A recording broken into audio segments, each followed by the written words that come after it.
ఓ చోట సోమవారంలో పోటీ పెట్టారంట. అదిగో అట్టిపళ్ళు గెలలున్నాయి, మీరు వెళ్ళి తెచ్చుకోండి అని కూర్చున్న వాళ్ళకి చెప్పారంట. మేము అంత దూరం నడుచుకుంటా వెళ్తే మేము ఎట్లా సోమవారం అవుతాం? అట్టిపళ్ళు తీసుకొచ్చి ఒకడికి వేస్తే వాడు చక్కగా తీసుకున్నాడు. రెండో వాడికి వేస్తూ ఉంటే అన్నాడంట, ఒలిసి అన్నాడంట. అబ్బా వాడికంటే వీడు సోమరిపోతాడు రా అని చెప్పి వీడు కొలిసి ఇచ్చారంట.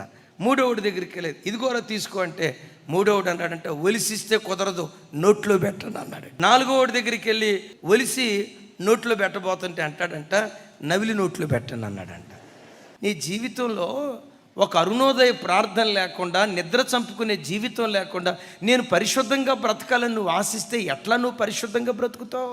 వారంలో నీ జీవితంలో ఒక్కరోజు కూడా ఉపవాసం లేకుండా, శరీరాన్ని నల్లగొట్టుకునే జీవితం నీకు లేకుండా, నేను ఆత్మీయురాలుగా మార్చబడాలయ్యా, నేను ఆత్మీయుడిగా మార్చబడాలయ్య అంటే సోమరిపోతాడు, ఆశపడతాడు, కానీ వాడికి ఏమీ దొరకదు అని వాక్యంలో రాసి